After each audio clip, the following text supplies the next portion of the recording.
vision, like I'm gonna look like this. So everything needs to be in cohesion. I don't know, everything has to support everything. It has to look cohesive, is what I'm trying to say. Hello and welcome to my channel. My name is Chandrika and today we are going to do a very new video on my channel. It's a fashion video but a little different. I'm going to tell you how you can make your outfits from scratch, mostly Indian wear outfits.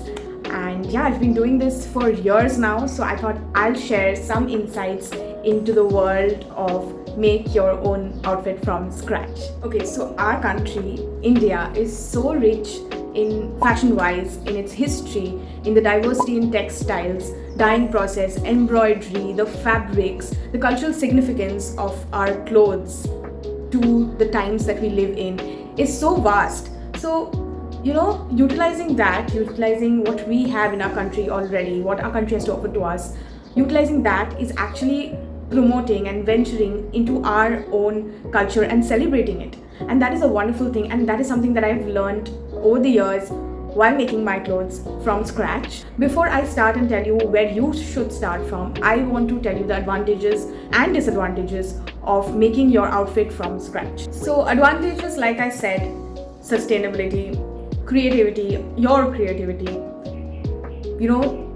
discovering and experimenting with your personal style. These I feel are definitely advantages. Also a big advantage, what you are going to make for yourself, nobody else will have. Even if they buy this fabric, and unless they copy the exact style, nobody's going to have what you have. So if you pick a fabric and you have a certain design in your mind and you go to your tailor and you make it, nobody else is going to have that. So that is such a big advantage of making your own outfit. Disadvantages, on the other hand, there are a few. Like, for example, if you don't have a good tailor and if the end outcome isn't as good and it doesn't fit you well and it's not versatile enough, then maybe it's a little bit of a problem, it's a little bit of a hassle. And another disadvantage for me, what I have personally experienced, is when you say lose weight or gain weight, there is a little slight problem with the fittings, because you were fitted into a certain type, the measurements were a certain kind. But if you gain weight or lose weight after that period of time and you want to wear those clothes, then there will be a slight discomfort, but that can always be fixed. So yeah, and once you get to understand these factors, you can obviously tell your tailor to make something that will be easy to fit in, irrespective of your gaining weight or not gaining weight, or it can be fixed easily. So where to begin? Now the thing is, first and foremost, you have to know why are you making the outfit. Like, are you making it for a special occasion? Are you making something for regular wear, like college or office, someone's wedding, festival? What? Like, you have to identify the occasion and then build your outfit around it. So for example, right now, anything that I make right now is for the festive season and then obviously for future use. So primarily it will cater to the upcoming festive season. So once you have the occasion in mind, next what I want you to do is make a vision board. Having a vision board, or just go to Instagram, Pinterest, or whatever you think will help inspire you, go there and select a few outfits that you identify with your personal style. Like, these are my vision boards. Now, making a vision board can get really tricky, especially if you are a beginner. Like, there's so many things out there, there's a sea of inspiration out there, and where do you begin from? So for that, I have simplified everything for you guys. I have written everything, how you can do this. Not very simple, but I'm going to break it down for you so that it becomes simpler for you all. So first and foremost, easy way to start this is by selecting colors. Now, colors, say for example festive season, I'm picking the festive season because that's around the corner. So what colors are you going to wear? What are you gravitating towards this year in 2023, the month of September, for the festive season? Which are the colors that you are gravitating towards? Easy way. Pink. I mean, this is a year of pink. I mean, from the color of the year, which was selected by Pantone ages ago, like every year there's a color of the year, and that's a shade of pink. And then this year the Barbie pink thing has taken over the entire world. So pink is definitely a safe choice, and it looks good on everybody. Pink is a very safe, happy, festive color. Also Rocky or Rani. I think Rani pink has been also very out there. So you can go for pink. Also, obviously, your favorite color. What is your favorite color? You can never go wrong in that. You might also have a color that you think looks good on you. Does not have to be your favorite color. Like, for example, blue. I think blue looks good on me. But is it my favorite color? Not my top favorite color. Okay? And then you can go for, say, the OG festive colors. Like, for example, red, gold. You can never go wrong with red and gold during the festive season. These are colors that, will never fail you. So that is another option. The third would be to go for safe colors. Like, for example, again, red and gold will fall for that. But if you're not too blingy and you don't want anything out there, you can go for like safer colors like baby pink, black, white. These are very safe colors, and I mean, you can go for that. Also, if you're a little bit someone who has already tried the previous three things that I said and you want to experiment a little bit, go for colors that are not too popular, like for example shades of lilac. These are good colors, but not everyone always gravitates towards these colors, do they? No. So colors like lilac, what else, shades of green. I think like the pastel green and all of that. Definitely a season of pastel is still going on, so pastels will never fail you, and it's not always going to be out there. So definitely you can try your hands on these colors. So that concludes colors. Definitely moving on, you can break this down to other factors like prints and patterns and dyed fabrics, but this you will only understand when you visit the fabric shop. So that is my last point. So we're not going to jump to that yet. My next point for you is style. Okay, what is the style that you're going to go for? What do you want to make basically? Do you want to just make a blouse? Then obviously your sari is your reference. Sometimes people buy or make blouses and then buy the sari. That is also one process. But like, what do you want to make? Like, do you want to make a kurti? Do you want to make a quad set? Do you want to make a whole suit set? There's so many things. Dress. There's so many things that you can make, but you have to know what you want to make and then filter your search. So we have color, we have style. You already know how to filter your search on Instagram as well as Pinterest. Moving on. So the next point, my third point, is current trends. Now this can get a little overwhelming, so take your time while doing this. There's so many trends that are going on, and you have to filter those searches according to your taste, your style. If you are comfortable following the trends that are there, or you want to make traditional cuts, like there is always traditional cuts for, say, making a kurti or making a blouse. There's always that V neck or a round neck and a round back, and you can always go for that if you have never made your outfit from scratch. But if you want some inspiration and you want to show your tailor that, I want to make something like this. By the way, tailors also have inspiration like books and pictures. You can definitely refer to that, but it's always good to go prepared and not get confused there. So we'll come to the tailor part later. Coming to the current trends thing. So what I would suggest is definitely there's Pinterest, and you can always type festive core, festive aesthetic outfits, something like that. Or there's so many people on Instagram. You might have your favorite style icon on Instagram, or some influencer that you like. So I would suggest go to your favorite influencers and then see what they're wearing. Go to the designer pages, see their current styles and what they are experimenting with. Go to pages of models because they try on different designers. So in their page you'll probably have a lot of different styles. So all of that can make your life a little bit simpler, I think. So when you're looking for inspiration and you're looking at the clothes, you're looking at what these models, influencers, designers, actors, actresses are wearing. Check the things, look at the outfit and check for cuts, like your sleeves, the neck, what is the design on the neck, and the length of the blouse or the length of the kurti, the cuts on the kurti, whatever you are making the blouse. If it's high neck or low neck, would you want something that is high neck or low neck?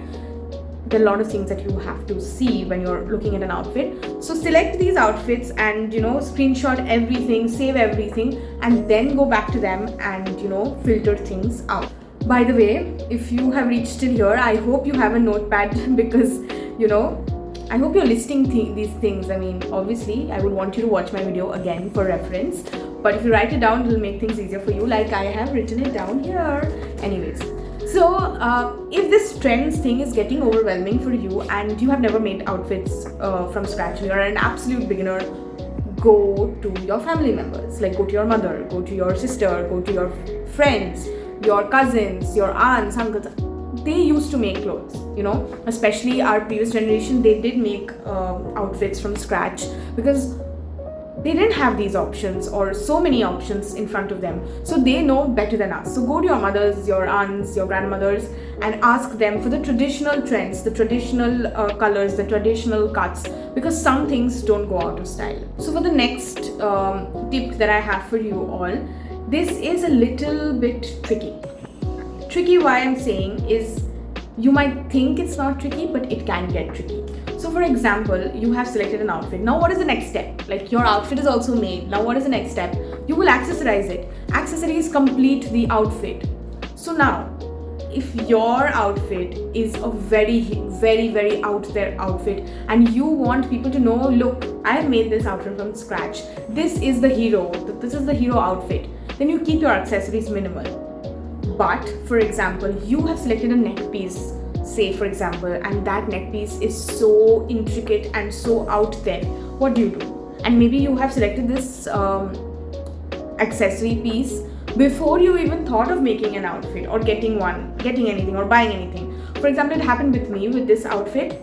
I selected the neck piece way before, like I bought it I got it from Nykaa. Sadly, it has broken a little bit, but anyways, I got it from Nykaa, and then I was like, you know what, I want to highlight this neck piece. It is so beautiful.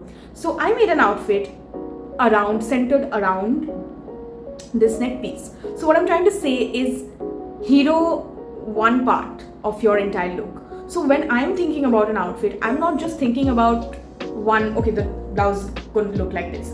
I'm thinking about the entire look. So that's the beauty of making your outfit, because you have a vision, like I'm gonna look like this. So everything needs to be in cohesion, everything has to support everything.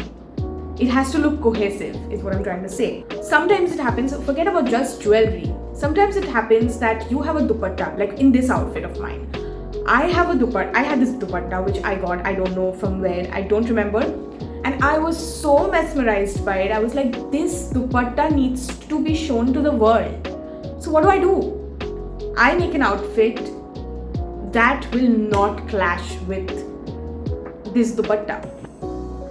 I mean, it is simple, the outfit is simple. This dupatta is going to steal the look. This is the hero factor of my look.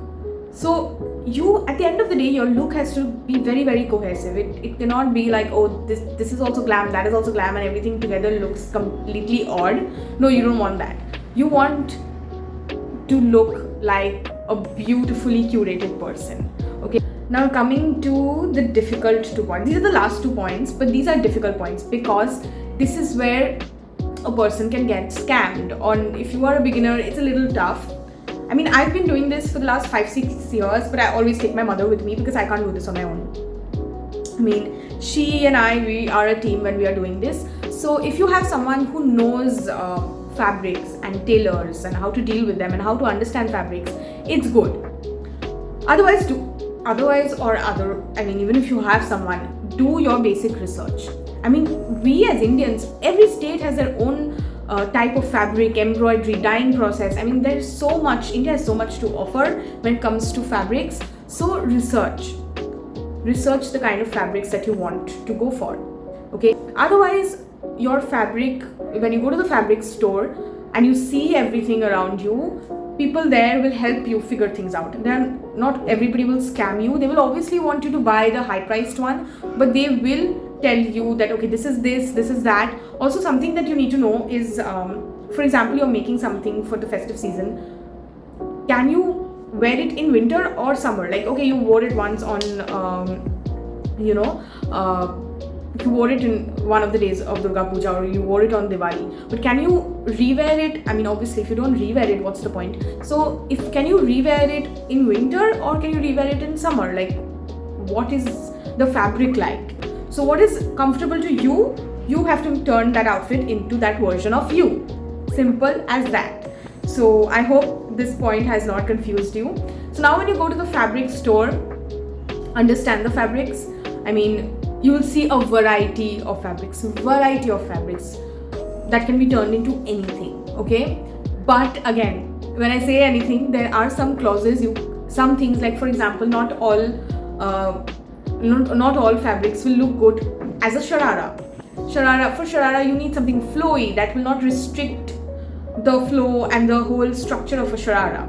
So ask the fabric person or ask your tailor what kind of fabrics will you choose. If you are a beginner, go to different fabric shops, okay? Take reference from people who you know goes to fabric shops and ask them, because you need to know the rates and which shop is good for what. There'll be some shops that are good with embroideries and all the out there fabrics, and some shops will have very minimalistic fabrics. So you have to go around and then see. Next, coming to the tailor. Okay, so tailor and fabric are sort of related, like I have given you guys pointers. So coming to tailors, it will be amazing if you already know a tailor. Say you go to a tailor for your blouses, so that tailor can help you with your kurtis and lehenga people are different, yes. For lehengas, you should definitely have a very good tailor, or tailors who are famous for making lehengas. But blouse, kurti, dresses, blouse and kurti definitely most tailors do. Dresses and skirts are a little bit risky, but you need to have a good rapport with your tailor to make that happen, or someone who you already know makes these kind of clothes. So again, you have to know a good tailor. So take references from different people and then go to a tailor. So that, and then ask them about fabrics, ask them about different things, like for example, piping, lining. Once you go to your tailor, you need to explain them your design, give them your fabric. Don't give them too complicated things if you're a beginner and if you don't know this tailor the first go. Give them simpler things and see how they make it for you. If you want something too fitted or not too fitted, something relaxed, and if after they're making it, if it looks good on you. So you have to understand your tailor also. Some tailors get really friendly with you and they'll do what you want. Some tailors are not good with current trends and current cuts and all of that. And obviously take your reference images with you, send it to them when they're making their clothes. I always do that. And once they make one thing, so what happens if you don't trust a tailor that okay, they cannot make this for me, say something really glam, give them something similar. Give them something simple. So once they have something simple, you'll know how it will suit you. So once you get that from them, you go to the trial room, try it out and see if it's really fitting you well. This is the one, this is your tailor, and then you start experimenting with this person and you build a trust with this person, so this person will give you good results. And obviously you have to know whether they are charging you right and all of that. Again, that is also built over trust and through reference. A lot of people go to tailors through references. So ask people around you and then go pick someone. So that was it. That was the end of my video. I hope you guys liked it because I prepared this specifically for you guys, and I'm certain there will be some of you who will have questions, and I'm ready to answer them. If you all have questions about fabrics, tailors, and how to pick further questions, I am here to help you guys out. And then do let me know what you guys making. If you get inspired by this video, I'll be so happy because this will be like a collective step towards celebrating your own style and being creative and promoting sustainability. So if you guys like this video, don't forget to show it to me, like this video, comment if this helped you, and I'm going to see you guys in the next video.